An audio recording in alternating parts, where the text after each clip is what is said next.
Hello and welcome to the Life of Pi. इस book का chapter 2 हम कर रहे हैं, जिसकी हमने कल वाली वीडियो में एक्सरसाइज 2A करी थी। 2B आपके सिलेबस का पार्ट नहीं है। ये क्यूबिक इक्वेशन और बाई क्वाड्रेटिक इक्वेशन है, ये आपके सिलेबस में नहीं है, इसलिए इस एक्सरसाइज को हम डिस्कस नहीं करेंगे। इसके बाद ये एक्सरसाइज आती है 2C। 2C में सारे वेरी शॉर्ट आंसर क्वेश्चंस हैं, मतलब ये आपके 1 मार्क में आ सकते हैं, है ना। तो इसमें से जितने भी क्वेश्चन बोर्ड एग्जाम में आए हुए हैं उन सबको हम देखेंगे, वो सब इंपॉर्टेंट है। इस तरह का ये क्वेश्चन इस पे लिखा तो नहीं है कि आया हुआ है या नहीं, लेकिन फिर भी इनमें से एक क्वेश्चन को हम डिस्कस करेंगे, क्योंकि कभी कभी ये आ जाता है, ये इंपॉर्टेंट की कैटेगरी में ही आता है। ठीक है, तो चलिए इसके पहले क्वेश्चन को डिस्कस कर लेते हैं। देखो, इस क्वेश्चन में इसने कहा है if one zero of this polynomial is 2 plus root 3 तो राइट द अदर जीरो। इसकी दूसरी जीरो बताओ। अब जीरो तो आपको पता है क्या होती है, वो वैल्यू जो इस इक्वेशन में x की जगह पुट होके इस पूरी इक्वेशन को क्या कर दे, जीरो कर दे, वही इसकी जीरो होती है। अब इसने कहा है एक जीरो ये है, तो पहले इसको पॉलिनोमियल को px मान लो। Let px equals to x square minus 4x plus 1 and alpha and 2 plus root 3 are the zeros of this polynomial, यानी कि px। ठीक है, हमने मान लिया इसको px के इक्वल और कह दिया अल्फा और 2 प्लस रूट 3। भाई उसने एक जीरो तो दी है, दूसरी हमें फाइंड करनी है, मतलब हमें अल्फा फाइंड करनी है। तो हमने इसको बोल दिया अल्फा और 2 plus root 3 are the zeros of this polynomial, है ना। तो अब आपने पढ़ा है sum of zeros. Sum of zeros क्या होता है, minus coefficient of x upon coefficient of x square, यानी कि आपने ये पढ़ा है माइनस बी अपॉन ए। यहाँ से मुझे बता सकते हो ए बी सी की वैल्यू क्या होती है। ए की वैल्यू हो जाएगी 1, यहाँ से एक्स स्क्वायर का कोफिशिएंट 1, बी की वैल्यू ये माइनस 4, सी की वैल्यू क्या हो जाएगी 1 हो जाएगी। सम ऑफ जीरोस, यानी कि एक जीरो तो है आपकी अल्फा, दूसरी जीरो है आपकी 2 plus root 3 equals to minus b upon a, यानी कि minus of minus 4 upon a की वैल्यू क्या है 1। ये क्या हो जाएगा, alpha plus 2 plus root 3 equals to minus minus plus 4। Alpha की वैल्यू क्या आ जाएगी 4, इनको इधर ले जाओ, ये माइनस 2 ये माइनस रूट 3, तो क्या आ जाएगी 2 माइनस रूट 3। आपकी दूसरी जीरो ये आ गई, ये आपका आंसर हो गया। चलिए बढ़ते हैं अगले क्वेश्चन की तरफ। देखो अगला क्वेश्चन क्या कहता है, find the zeros of the polynomial x square plus x minus p into p plus 1। इसको मान लेते हैं p x equals to x square plus x minus p plus 1। हमें यहाँ से पता है ए बी और सी की वैल्यू। ए क्या होता है एक्स स्क्वायर का कोफिशिएंट, बी क्या होता है एक्स का कोफिशिएंट, और सी होता है कांस्टेंट कोफिशिएंट या कांस्टेंट टर्म भी बोल देते हैं। तो इसके फैक्टर निकालने के लिए सबसे पहला स्टेप क्या था, ए और सी की मल्टीप्लाई करो। ए और सी की मल्टीप्लाई क्या आएगी, पी प्लस 1 ही आएगी। भाई ए का कोफिशिएंट, ए का मतलब है 1 और सी का मतलब है ये, तो 1 और इसकी मल्टीप्लाई करी तो ये आया। अब इसके ऐसे फैक्टर करने हैं कि इनकी मल्टीप्लाई करके तो यही आए और माइनस करके क्या आए 1 आए, माइनस करके क्या आए 1 आए। तो देखो इसके फैक्टर यही तो बन जाएंगे p प्लस 1 और p प्लस 1 में से जब हम p को माइनस करेंगे तो क्या बचेगा 1 ही बचेगा। ठीक है, तो इसकी जगह रख देते हैं एक्स स्क्वायर प्लस, यहाँ पे कुछ नहीं है तो 1 है ना, इसकी जगह ये रख दो p plus 1 minus p into x minus p plus 1, ये हो गया। अब देखो ये हो जाएगा x square plus p plus 1 into x minus P x minus p plus 1। यहाँ से क्या कॉमन आया, इन दोनों से कॉमन आया x, क्या बचा यहाँ पे x प्लस p प्लस 1, ये बचा। यहाँ से क्या कॉमन लूँ, यहाँ से देखो p कॉमन आ सकता है और ये दोनों टर्म कैसी बची है प्लस की, इधर भी हमें प्लस की बचानी है तभी हम कॉमन ले पाएंगे। तो जब इन दोनों को हमें प्लस करना है तो माइनस बाहर कॉमन लेना पड़ेगा, और इसके पास भी p है इसके पास भी p है, p भी ले लिया। यहाँ क्या बचा प्लस x प्लस यहाँ क्या बचा p प्लस 1, ये बच गया। अब इसमें से और इसमें से क्या common x plus p plus 1 common और बचा x माइनस p, ये पोलिनोमियल इन x की वैल्यू आ गई। अब देखो इसने कहा है जीरोस बताओ इसकी, तो हम इसको क्या कर देंगे पी एक्स इक्वल्स टू 0 रख देंगे। इसका मतलब वैल्यू क्या आ जाएगी x plus p plus 1 equals to 0 और x minus p equals to 0। यहाँ से x की वैल्यू आ गई माइनस p प्लस 1, ये आ गई क्या, यहाँ से x की वैल्यू आ गई p, तो ये दो जो हो गई इसकी जीरो हो गई, एक तो p और एक माइनस ऑफ p प्लस 1। इसको आप माइनस p माइनस 1 भी लिख सकते थे, कोई दिक्कत नहीं, यही आपका आंसर हो जाएगा। बढ़ते हैं अगले क्वेश्चन की तरफ। देखो अगला क्वेश्चन कहता है अल्फा बीटा है जीरोस ऑफ अ पोलिनोमियल, किसी पोलिनोमियल के जीरोस है अल्फा बीटा सच दैट उनका सम जो है 6 है और उनका प्रोडक्ट जो है 4 है। तो पोलिनोमियल लिखना है, ये तो आपको आता है। P x equals to x square minus sum of zeros into x plus product of zeros, है ना। अब यहाँ के लेने का कुछ फायदा नहीं है क्योंकि के कांस्टेंट ही होता है, लास्ट में जाके उसकी वैल्यू को हम निकाल ही देते हैं। ठीक है, कॉमन लेके कुछ के को मान लेते हैं फिर, तो इतनी टेंशन नहीं लेनी, इस तरह से भी लिख के आओगे तो कोई टेंशन नहीं है। तो x square minus alpha plus beta की वैल्यू है 6, ये बाहर एक्स प्लस अल्फा बीटा की वैल्यू क्या है 4, ये आपका आंसर आ गया बस। ठीक है, इस तरह से इसको सोल्व कर लेंगे। बढ़ते हैं अगले क्वेश्चन की तरफ। देखो ये क्वेश्चन क्या कहता है, इसने कहा है if 3 is a zero of the polynomial 2x square plus x plus k then find the value of के।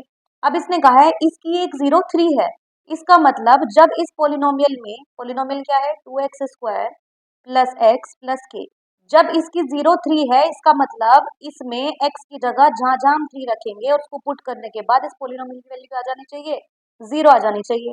तो रख दो इस पोलिनोमियल में जहां जहां x है वहां 3 रख दो, तो ये हो जाएगा 2 इंटू 3 स्क्वायर प्लस 3 प्लस के इक्वल्स टू 0। ठीक है, इस कंडीशन को हमने फॉलो किया।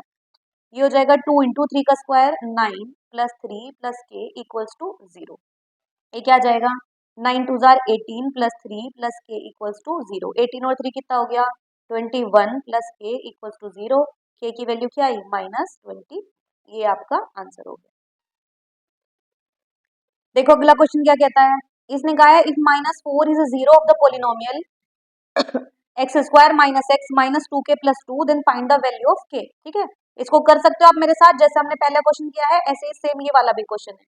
इसमें पोलिनोमियल कुछ इस तरह का दे दिया, इसको px मान लो, let px equals to x square minus x minus 2k plus 2। अब इसकी जीरो क्या दे दी उसने -4, इसका मतलब इस पोलिनोमियल में -4 पुट करने के बाद इसकी वैल्यू क्या हो जाएगी 0 हो जाएगी, क्योंकि इसकी एक 0 है। तो रख दो इसमें -4, ये हो गया -4 का square minus of -4 minus 2k plus 2 equals to 0। ठीक है, जहां जहां भी x था वहां हमने -4 रख दिया। माइनस का स्क्वायर हो जाता है प्लस, 4 का स्क्वायर हो जाएगा 16, माइनस माइनस प्लस 4, इस माइनस के अंदर मल्टीप्लाई कर लो, ये हो जाएगा -2k minus plus -2 equals to 0। 16 और 4 सबसे पहले सेम सेम साइन वालों को ऐड करना, वैसे दिक्कत नहीं आएगी कुछ भी, लेकिन फिर भी 16 और 4 दोनों प्लस के हैं तो ये हो गए 20 -2k -2 इक्वल्स टू 0। ये 20 प्लस का, ये 2 माइनस का, तो कैसा हो गया 18 बचा -2k इक्वल्स टू 0। इस 2k को उधर ले जाऊं, 18 इक्वल्स टू 2k, इससे कैंसिल आउट कर दो तो k की वैल्यू क्या आ जाएगी 9 आ जाएगी। यही आपका आंसर हो गया। देखो 10th क्वेश्चन भी बोर्ड में आया हुआ है, इसने कहा है write the zeros of the polynomial px equals to x square minus x minus 6। ये आपको आता है कैसे, सबसे पहले तो पहला स्टेप यही देखना है कि ये इस फॉर्म में है या नहीं। A x square plus b x plus c a is not equal to 0, देखो है इसी फॉर्म में। यहाँ से अगर मैं आपसे ए बी सी की वैल्यू पूछूं तो क्या आएगी, ए की वैल्यू 1, बी की वैल्यू क्या आएगी -1, सी की वैल्यू क्या आएगी -6। अब देखो क्या करता है, पहले स्टेप में ए और सी की मल्टीप्लाई करो, ए और सी की मल्टीप्लाई करके 6 आया, अभी साइन को आप छोड़ सकते हो। ए और सी की मल्टीप्लाई करके 6 आया, 6 के ऐसे फैक्टर करने हैं जिनकी मल्टीप्लाई करके तो 6 आए और माइनस करके क्या है एक्स आए, यही वाला साइन देखना है। ठीक है, यहाँ प्लस होता है तो हम प्लस देखते हैं, अब माइनस है तो माइनस देखेंगे, ये वाला भी नहीं देखना। माइनस करके क्या है 1 आए, क्योंकि एक्स का कोफिशिएंट क्या है 1 आए। तो बताओ क्या आएगी, 3 और 2 होंगे कैसे फैक्टर, 3 और 2 की मल्टीप्लाई करके 6, 3 माइनस 2 करके क्या आएगा 1 आ जाएगा। तो रख दो इसमें p x equals to x square minus, अब यहाँ 1 था ना, कुछ नहीं था, तो इस 1 की जगह आप क्या रख देंगे 3 minus 2x minus 6, x square minus 3x minus minus plus 2x minus 6, x common x minus 3, यहाँ से 2 कॉमन, क्या बचेगा x माइनस 3, क्या बचा x माइनस 3 कॉमन और अंदर बचा ये x प्लस 2, ये पोलिनोमियल x की वैल्यू। अब देखो इसने कहा है जीरोस फाइंड करनी है, तो जीरो कब आएंगी जब ये पोलिनोमियल ऑफ x की वैल्यू क्या हो जाए 0 हो जाए, मतलब x माइनस 3 और x प्लस 2 इक्वल्स टू 0 हो जाए। अब दो नंबर का प्रोडक्ट 0, तो हमें नहीं पता इनमें से कौन सा 0 है, तो दोनों को 0 रख दो, x minus 3 equals to 0, x equals to 3, x plus 2 equals to 0, x equals to -2, ये आपका आंसर होगा। देखो ये 16th क्वेश्चन है, इसमें इसने कहा है if alpha and beta are the zeros of the polynomial, इस पोलिनोमियल की, then write the value of this. ये बहुत आसान क्वेश्चन है, इसको पोलिनोमियल इन एक्स मान लेते हैं, क्या हो जाएगा 2x square plus 7x plus 5। अब देखो हमें क्या चाहिए, हमें चाहिए सम ऑफ जीरोस और क्या चाहिए, प्रोडक्ट ऑफ जीरोस, यही तो चाहिए। और इस इक्वेशन में पुट कर देंगे फिर। आपको तो पता है कि सम ऑफ जीरोस क्या होता है माइनस बी अपॉन ए, यानी कि x का कोफिशिएंट अपॉन एक्स स्क्वायर का कोफिशिएंट विद माइनस साइन। यहाँ से मुझे बता दोगे ए बी सी की वैल्यू। ए की वैल्यू यहाँ पे 2, बी की वैल्यू यहाँ पे 7, सी की वैल्यू यहाँ पे 5। क्यों? क्योंकि हमने कंपेयर किया है a x square plus b x plus c से, तो हमने ए बी सी की वैल्यू निकाल ली। अब बता दो मुझे अल्फा प्लस बीटा क्या आएगा, माइनस बी अपॉन ए यानी कि माइनस 7/2 ये आ जाएगा। ठीक है, हमें अल्फा बीटा भी पता है क्या होता है, सी अपॉन ए। सी की वैल्यू क्या है 5 अपॉन ए की वैल्यू क्या है 2।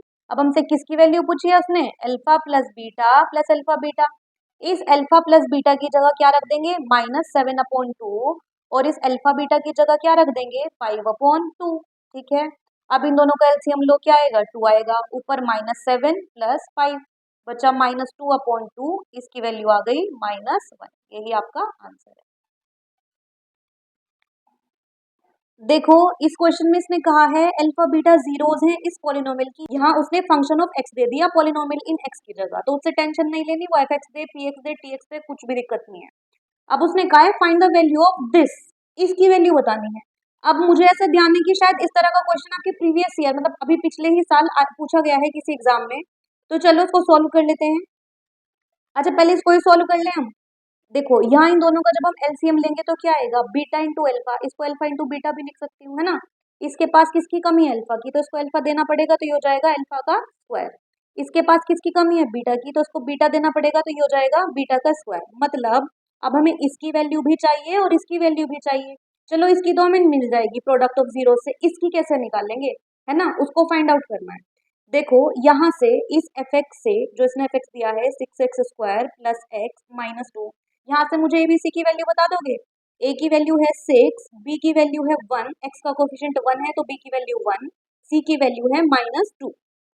ठीक है, अब मुझे बताओ अल्फा प्लस बीटा जो हमने पढ़ा है वो क्या होता है, -b/a, यानी कि -1/6। ठीक है, अल्फा बीटा जो हमने पढ़ा है वो क्या होता है, c/a, यानी कि -2/6, यानी कि -1/3 हो जाएगा ये, इससे कैंसिल आउट हो गया। हमें तो लेकिन किसकी वैल्यू चाहिए, alpha square plus beta square की, तभी तो हम इसका आंसर निकाल पाएंगे। हमारे पास तो अल्फा बीटा और अल्फा प्लस बीटा है। तो देखो अगर मैं इसका अल्फा प्लस बीटा का स्क्वायर कर दूं, या लिखो स्क्वायरिंग बोथ साइड्स, अगर मैं इसका स्क्वायर कर दूं मतलब अल्फा प्लस बीटा का स्क्वायर इक्वल्स टू -1/6 का स्क्वायर, तो देखो क्या हो जाएगा, ये हो जाएगा, आपने पढ़ा है a प्लस बी का स्क्वायर क्या होता है, a square plus b square plus 2ab equals to minus square plus 1 का स्क्वायर 1, 6 का स्क्वायर 36। अब मुझे ये बताओ क्या आपको alpha square plus beta square, क्या आपको अल्फा बीटा की वैल्यू नहीं पता, इस अल्फा बीटा की क्या है, इस अल्फा बीटा की वैल्यू -1/3 इक्वल्स टू 1/36। तो alpha square plus beta square की वैल्यू क्या आ जाएगी 1/36। अब देखो प्लस माइनस, ये माइनस की टर्म बचती, उधर जाके हो जाएगी +2/3। इसको सोल्व कर लो थोड़ा सा एलसीएम लेके, क्या आएगा इसका एलसीएम, इसका एलसीएम आ जाएगा 36 ही आ जाएगा।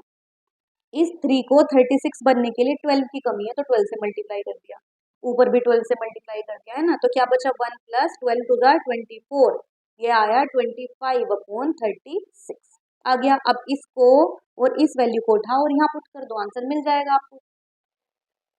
देखो क्या पूछा था उसने, पूछा था alpha upon beta plus beta upon alpha, जिसका हमने एलसीएम लेने के बाद सोल्व किया था इस तरह से, है ना। Alpha square plus beta square की वैल्यू आई 25/36 अपॉन अल्फा बीटा की वैल्यू क्या आई थी, अल्फा बीटा की वैल्यू आई थी -1/3, यहाँ रख दो, ये हो गया -1/3। इसकी मल्टीप्लाई यहाँ करो, इसकी यहाँ करो, ये हो जाएगा 25 × 3/36 × 1। अब ये -1 है, माइनस आप यहाँ पे लिख सकते हो, कोई दिक्कत नहीं। 3 से 36 को काटो, ये कट जाएगा 12 टाइम्स, तो ये बचेगा -25/12, और यही आपका आंसर हो जाएगा। ठीक है, उसने यही आपसे पूछा था। अब देखो ये क्वेश्चन तो उससे भी ज्यादा इजी है, यहाँ उसने 1/अल्फा प्लस 1/बीटा की वैल्यू पूछ ली। अब देखो यही अगर हम इनका एलसीएम ले तो ये हो जाएगा अल्फा बीटा, ये हो जाएगा बीटा प्लस अल्फा, और इसको मैं इस तरह से भी लिख सकती हूँ alpha plus beta upon alpha beta. मतलब हमें इसकी और इसकी वैल्यू पता करनी पड़ेगी, तो हम आराम से कर सकते हैं। एफ एक्स जब उसने ये दिया है 5x² माइनस 7x प्लस 1, तो आप बता सकते हो ए की वैल्यू हो जाएगी 5, बी की वैल्यू हो जाएगी -7, सी की वैल्यू हो जाएगी 1। अब आपको पता है सम ऑफ जीरोस क्या होती है, माइनस बी अपॉन ए, यानी कि माइनस, अब बी की वैल्यू भी -7 है अपॉन ए की वैल्यू है 5, ये हो जाएगा +7 अपॉन 5, क्योंकि माइनस माइनस प्लस हो जाता है। अल्फा बीटा क्या होता है, सी अपॉन ए, सी की वैल्यू है 1, ए की वैल्यू है 5, उठाओ इसमें पुट कर दो, जिसकी वैल्यू हमसे पूछी है 1 upon alpha plus 1 upon beta, यानी कि alpha plus beta upon alpha beta की वैल्यू इसने पूछी है ना। तो अल्फा बीटा की वैल्यू क्या आई, अल्फा प्लस बीटा की वैल्यू 7 अपॉन 5, अल्फा बीटा की वैल्यू आई 1 अपॉन 5, इसकी यहाँ मल्टीप्लाई करो, इसकी यहाँ मल्टीप्लाई करो, ये हो जाएगा 7 इंटू 5 अपॉन 5 इंटू 1, इस 5 से ये 5 कैंसिल आउट, तो वैल्यू क्या आ जाएगी आपकी 7 अपॉन 1, जिसको हम 7 भी लिख सकते हैं। ये आपका आंसर हो गया। देखो इस क्वेश्चन के लिए हमें थोड़ी सी मेहनत करनी पड़ेगी, क्योंकि इसने दिया है यहाँ पे अल्फा बीटा जीरोस हैं इस पॉलिनोमियल की, तो वैल्यू इसकी पूछ ली 1 upon alpha minus 1 upon beta. अब माइनस तो हमने पढ़ा नहीं ना, हमने तो सम पढ़ा है या प्रोडक्ट पढ़ा है, तो इसको किसी भी तरह बनाना पड़ेगा उस तरह। अब देखो इसका यही अगर हम एलसीएम ले तो क्या आएगा, एलसीएम अल्फा बीटा, इसके पास बीटा की कमी है तो इसको ऊपर नीचे बीटा देना पड़ेगा, तो ये हो जाएगा बीटा, यहाँ अल्फा की कमी है तो ये हो जाएगा बीटा माइनस अल्फा, मतलब हमें इसकी वैल्यू तो मिल जाएगी, लेकिन इसकी वैल्यू हमें फाइंड करनी पड़ेगी। चलो देखते हैं कैसे फाइंड करते हैं। यहाँ से ए बी सी की वैल्यू बता सकते हो, एफ एक्स दिया है उसने x² प्लस एक्स माइनस 2, ए की वैल्यू है 1, बी की वैल्यू भी क्या है 1, सी की वैल्यू है -2। अब मुझे बताओ यहाँ से अल्फा प्लस बीटा क्या आएगा, माइनस बी अपॉन है, यानी कि -1 अपॉन 1, यानी कि -1 आ जाएगा, है ना। अल्फा बीटा की वैल्यू क्या होती है, सी अपॉन है, यानी कि -2 अपॉन 1, ये आ जाएगा -2। मतलब हमारे पास एक तो अल्फा प्लस बीटा आ गया -1, एक अल्फा बीटा आ गया -2। अब चलो अल्फा बीटा की वैल्यू तो आ गई, बीटा माइनस अल्फा का कैसे करें। अब देखो इस बीटा माइनस अल्फा की वैल्यू मुझे अल्फा माइनस बीटा के होल स्क्वायर से तो मिल सकती है किसी भी तरह, है ना। कैसे मिलेगी, देखो अल्फा माइनस बीटा का होल स्क्वायर इक्वल्स टू क्या होता है, alpha square plus beta square minus 2 alpha beta. अब मुझे एक बात बताओ, क्या मैं इसको बीटा माइनस अल्फा का होल स्क्वायर नहीं लिख सकती, कैसे, मैं इन दोनों से अगर माइनस कॉमन ले लेती हूँ तो ये बीटा कैसा हो जाएगा, प्लस हो जाएगा, और ये अल्फा कैसा हो जाएगा, माइनस का हो जाएगा, है ना। अब इसका है होल स्क्वायर, मतलब alpha square plus beta square minus 2 alpha beta. अब देखो माइनस का स्क्वायर क्या हो जाता है, प्लस, तो ये आ जाएगा ना बीटा माइनस अल्फा का whole square equals to alpha square plus beta square minus 2 alpha beta. तो अब अगर मैं इसकी वैल्यू पता कर लूं और इसकी हमारे पास है ही प्रोडक्ट, तो इसकी वैल्यू निकल जाएगी आराम से, है ना। इसकी वैल्यू कहाँ से पता चलेगी, अभी हमने इससे पहले वाले क्वेश्चन में किया है ना। कैसे किया है, अल्फा प्लस बीटा का होल स्क्वायर कर दिया, जब अल्फा प्लस बीटा का होल स्क्वायर किया तो इधर भी -1 का होल स्क्वायर करना पड़ेगा। ये हो गया alpha square plus beta square plus 2 alpha beta equals to -1 का स्क्वायर 1 हो गया। Alpha square plus beta square plus 2 into alpha beta की वैल्यू क्या है, -2, यहाँ रख दो -2 इक्वल्स टू 1 हो गया। ये हो गया alpha square plus beta square minus 2 2 jar 4 हो गया, ये क्योंकि प्लस माइनस माइनस होता है इक्वल्स टू 1। तो alpha square plus beta square की वैल्यू क्या आ गई, 1 प्लस 4, यानी कि क्या आ गई, 5 आ गई। अब जब ये वैल्यू हमारे पास 5 आ गई तो हम यहाँ से वैल्यू निकाल सकते हैं, है ना, निकाल लो। बीटा माइनस अल्फा का होल स्क्वायर क्या कहता है, alpha square plus beta square, जो कि हमारी वैल्यू क्या आई है, 5 आई है, -2 इंटू अल्फा बीटा की वैल्यू क्या है, -2 है, रख दिया हमने। 5 माइनस माइनस प्लस 2 2 जार 4, ये आ गया 9। अब हमें बीटा माइनस अल्फा की वैल्यू चाहिए, ये किसकी है, स्क्वायर की, तो जब इधर से स्क्वायर हटाएंगे तो इधर अंडर रूट बन जाएगा और वैल्यू क्या आ जाएगी, 3 आ जाएगी। तो बस अब हमें कुछ नहीं करना, अब उसमें पुट कर देना जो उसने हमसे पूछा था। क्या पूछा था उसने हमसे, उसने हमसे पूछा है 1 upon alpha minus 1 upon beta, जिसकी वैल्यू हमने क्या निकाली थी, beta minus alpha upon alpha beta. Beta minus alpha की वैल्यू क्या है, 3 अपॉन अल्फा बीटा की वैल्यू क्या थी, -2। यही आपका आंसर हो गया, ठीक है। तो ये सीरीज आपके एग्जाम पॉइंट ऑफ व्यू के लिए बहुत ज्यादा इंपॉर्टेंट है, इसको करके जाना प्लीज। तो थैंक यू।